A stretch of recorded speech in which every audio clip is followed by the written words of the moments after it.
Alors, bonjour. Aujourd'hui, je vais vous parler de ma journée qui a été bien remplie. Donc, j'ai effectué 4 tâches. La première, c'était d'appeler la médecine du travail pour avoir un rendez-vous. Et la deuxième chose, c'était d'avoir un certificat médical. Voilà.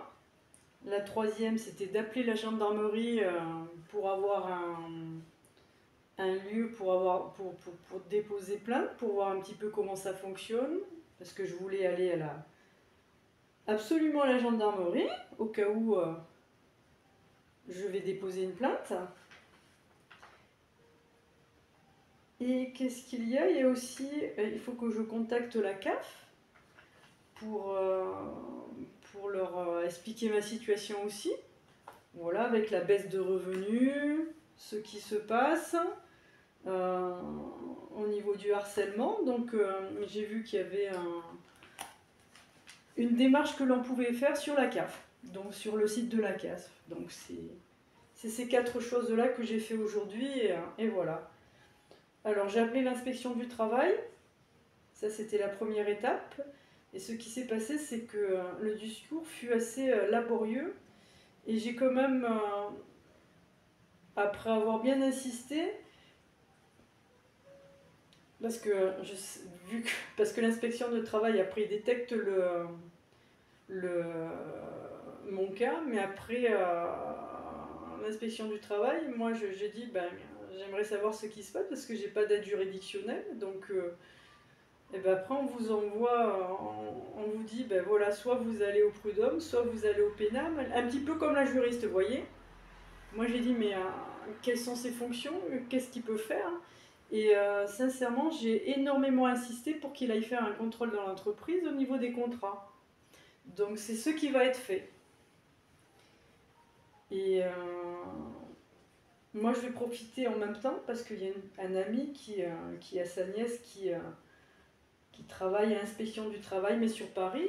Et ça fait un moment que je ne l'ai pas vu, donc normalement il devrait passer et je devrais lui rendre un petit compte rendu de ma situation. Donc peut-être qu'il va me donner des idées ou il va me dire ce qu'il faut faire, on verra bien. Je laisse faire les choses. Ensuite, quand j'ai appelé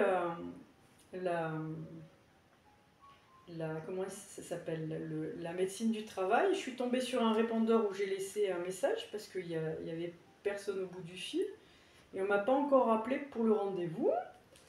Ensuite, au niveau de la gendarmerie, on m'a bien renseigné, donc je sais où aller et dans quelle ville aller pour pouvoir déposer ma plainte au cas où.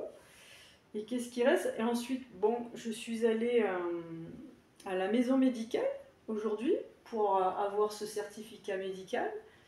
Et j'ai été surprise parce que je suis arrivée à 14h30. Pas 14h30, la maison médicale ouvrait à 14h30 et je suis arrivée à 14h45 et déjà il n'y avait plus de place. Moi je suis allée là-bas parce que mon médecin traitant, il a pris la retraite. Et je peux vous assurer que c'est, bon, comme tout le monde, c'est impossible de trouver du travail, excusez-moi, c'est impossible de trouver un rendez-vous médical. Donc, la maison médicale, la personne à l'accueil m'a réorientée vers les urgences, où je suis allée, et j'ai été reçue par un infirmier qui m'a directement mise en relation avec un médecin, qui, lui, m'a mise en relation directement avec un médecin et psychologue.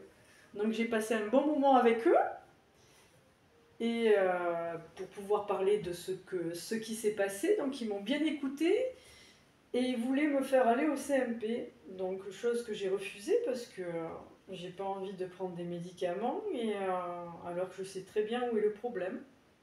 Si j'ai des brûlures d'estomac, si je ne dors plus la nuit, et si j'ai des idées noires, et que j'ai un manque d'appétit, c'est parce qu'il y a un problème, et je veux pas m'endormir pour ça, quoi, voilà, avec des cachets. Donc... moi, je voulais juste qu'on me donne un certificat médical en disant bien ce qui se passe pour moi. Je voulais pas prendre des cachets, voilà.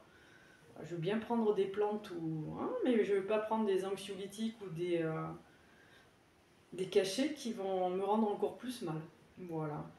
Donc prochainement, ce que je vais faire, c'est que une personne à l'hôpital, une patiente m'a dit, vous savez, vous avez la possibilité d'aller dans une pharmacie et de faire un rendez-vous en visio. Donc c'est ce que je vais faire pour avoir mon certificat médical de ce qui se passe actuellement au niveau de ma santé et à cause de ce qui se passe.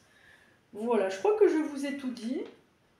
Et il y a une chose que je peux vous dire, c'est que actuellement, moi, mon ressenti, c'est que moi j'ai eu l'impression que l'on m'a aidé au début et que là maintenant que j'ai plus d'aide juridictionnelle, je me retrouve un petit peu désorientée. Mais bon, j'ai fait tout ce qui était nécessaire, hein. J'ai vu la juriste, voilà, qui m'avait dit, voilà, si vous n'avez pas l'aide, vous avez soit le porter plainte, soit le prud'homme. Donc là, je suis entre les deux. Je suis plus pour porter plainte parce que j'ai l'impression que ça va aller plus vite.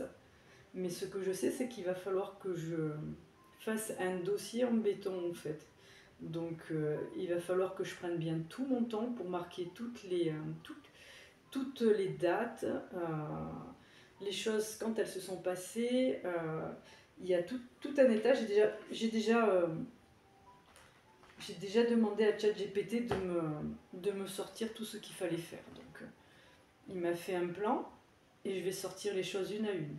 Il me faut des preuves, il me faut un dossier très structuré. Et moi, ce que je vais faire, c'est quelque chose de très clair, très structuré, pour que les gendarmes, en fait, ils voient bien, quand ils vont faire l'enquête, que tout ce que je vais dire, ce soit vérifiable. Et surtout, je vais parler du premier harcèlement, même s'il ne compte plus, pour qu'ils comprennent le déroulé du harcèlement subtil effectué ensuite pour me faire prendre la porte. Voilà, comme ça, ils vont tout bien comprendre. C'est quelque chose qui se fait beaucoup dans les entreprises et je vais bien documenter mon dossier. Voilà, et je vous dis à bientôt pour la suite de ce qui se passera pour moi. Merci de m'avoir écouté. Et à bientôt, mettez un petit pouce si ça vous a intéressé. Au revoir.